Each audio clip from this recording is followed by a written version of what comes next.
Occupational therapy exercise program adult autism ব্যক্তিদের জন্য মানে 18+ যে সকল আমাদের ব্যক্তিরা আছে যারা শিশু থেকে বয়স্ক হয়ে গেছেন, সে সকল ব্যক্তিদের জন্য অকুপেশনাল থেরাপি একটা এক্সারসাইজ প্রোগ্রাম আমাদের সবারই টার্গেট থাকে যে বাচ্চাটা যেন লাইফ স্কিল, তার সোশ্যাল ইন্টারেকশনটা বাড়ে, তার সেন্সরি প্রসেসিং এবং ওভারঅল যে ইন্ডিপেন্ডেন্ট, ডেইলি লিভিং অ্যাক্টিভিটিস এই জিনিসগুলা খুব ইম্পর্টেন্ট একটা জিনিস। যে ডেইলি লিভিং অ্যাক্টিভিটিস কিন্তু ৩টা জিনিসের উপর নির্ভর করে। Daily living activities, life skill training এর কথা বলি। একটা হলো সেলফ কেয়ার, আরেকটা হলো প্রোডাক্টিভিটি, আরেকটা হলো লেজার। ঠিক আছে? তাহলে সেলফ কেয়ার কোনগুলো?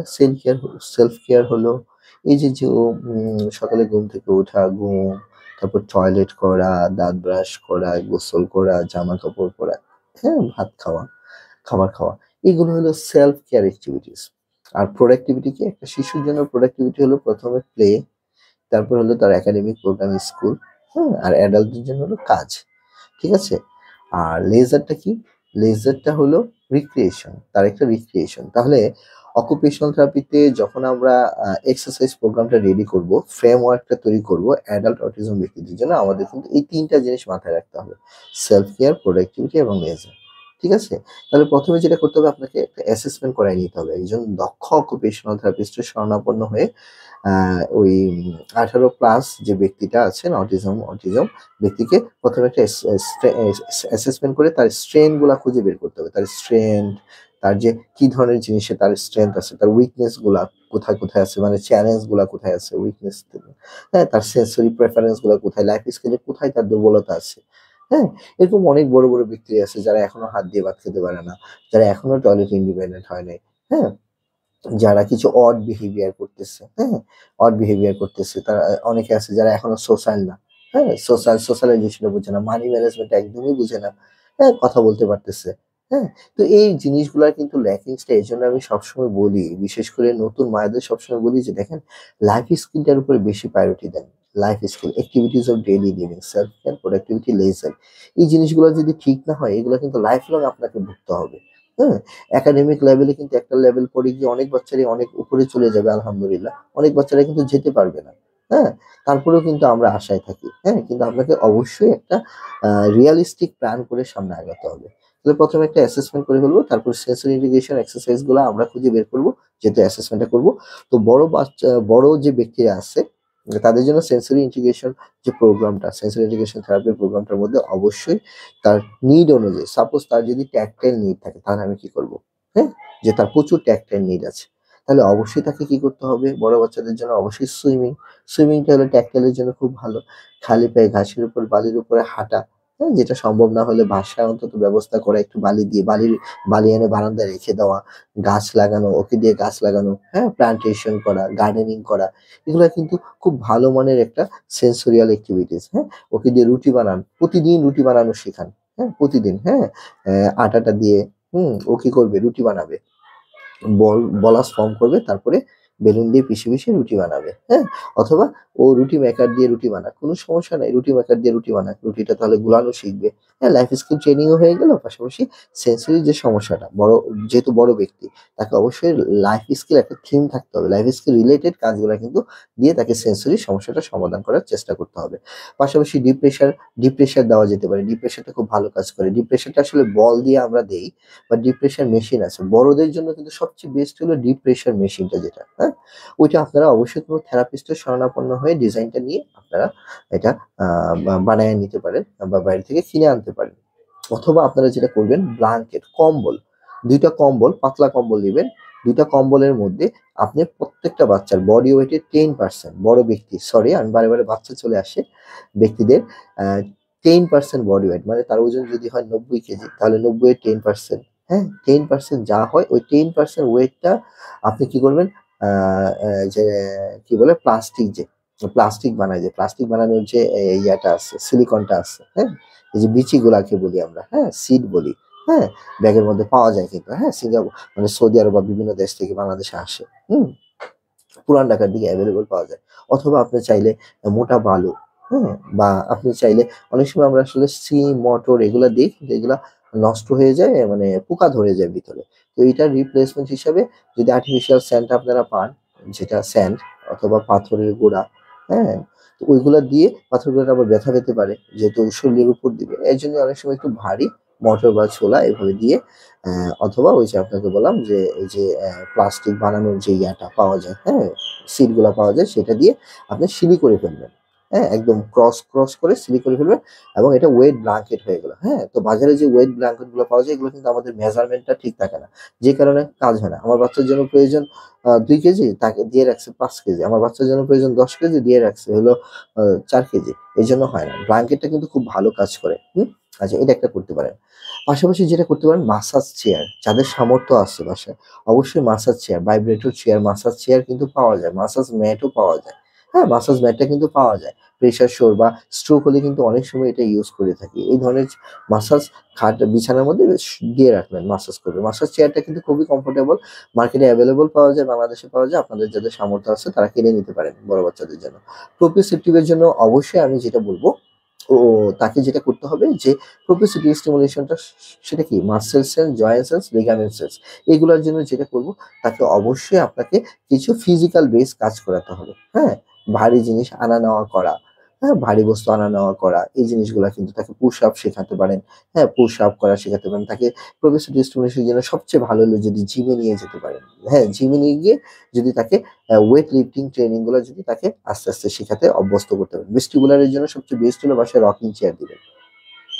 রকিং চেয়ার, জিম বল, দোলনা, দোলনা মাস্ট। প্রতিদিন ৩০ মিনিট ১ ঘন্টা সে যেন দোলনায় থাকে। দোলনায় থাকলেই তার মন মেজাজ ভালো থাকবে, সে ভালো থাকবে। হ্যাঁ? অড বিহেভিয়ার গুলা করবে না।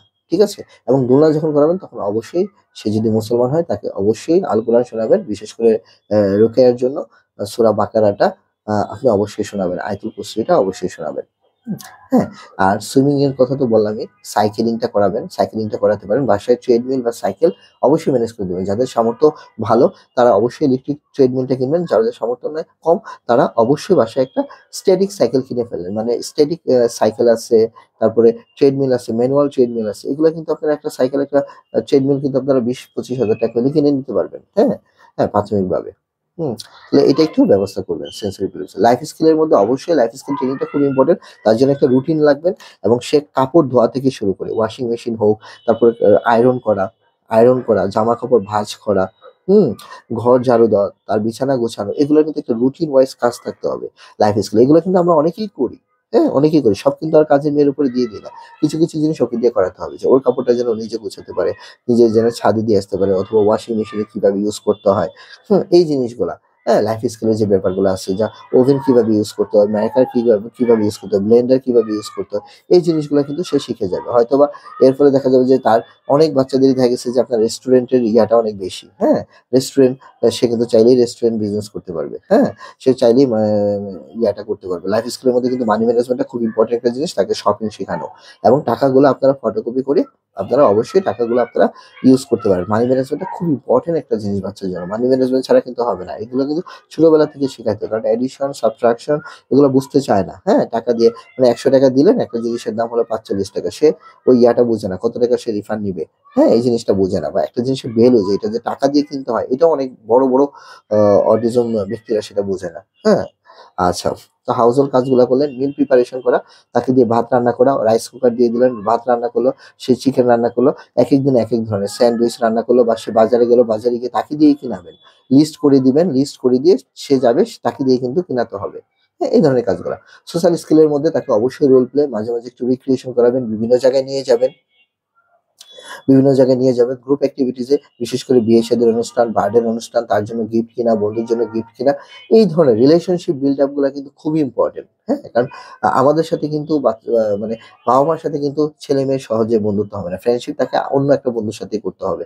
তো এই ধরনের জিনিসগুলা। তবে অবশ্যই মনে রাখবেন ছেলে, ছেলে, মেয়ে, মেয়ে। হ্যাঁ? কারণ আমাদের যেহেতু অ্যাডাল্ট বাচ্চাদের প্রতি ছেলেরা মেয়েদের প্রতি খুব বেশি অ্যাট্রাক্টেড থাকে। হ্যাঁ? এবং মেয়েরা কিন্তু ছেলেদের প্রতি খুব বেশি অ্যাট্রাক্টেড থাকে। তাই খুব সাবধানে তাকে সোশ্যাল হিস্ট্রিটা খুবই ভালোভাবে ইয়া করতে হবে এবং ধর্মীয় যে মূল্যবোধগুলা, যে ধর্মেই আসুক তার মূল্যবোধটা তৈরি করতে হবে। তাকে অবশ্যই নামাজ পড়ানো শিখাইতে হবে। তাকে অবশ্যই কোরআন তেলাওয়াত শিখাইতে হবে। কোরআন তেলাওয়াত শুনতে হবে। হুজুর ছোটবেলা থেকে হুজুর দিয়ে দিবেন। ধর্মীয় মূল্যবোধ না আসলে কিন্তু অনেক বাচ্চারা আছে আমাদের এক্সপয়েলড হয়ে যাচ্ছে। মানে কি যে ডেঞ্জারাস বিহেভিয়ার করতেছে, মানে মাও তার কাছে সেফ না, বাবাও মেয়ের কাছে সেফ হচ্ছে না। মানে খুবই খারাপ অবস্থা হয়ে যাচ্ছে। দয়া করে আপনারা বোঝার চেষ্টা করুন। এটা কিন্তু একটা লাইফ লং ডিসএবিলিটি। এটা কিন্তু এমন না যে ২ দিন ৩ দিন থেরাপি নিলেন আপনি ঠিক হয়ে গেল। খুব রেয়ার। এগুলো খুবই রেয়ার। সেটা আসলে অটিজম না। সেটা অন্য ডিসএবিলিটি। কারণ চাইল্ডহুড ডেভেলপমেন্টাল ডিসএবিলিটি অনেক রকমের আছে। হ্যাঁ? হ্যাঁ, সবাই তো আর অটিজমের ভিতর না পড়ে না। হুম?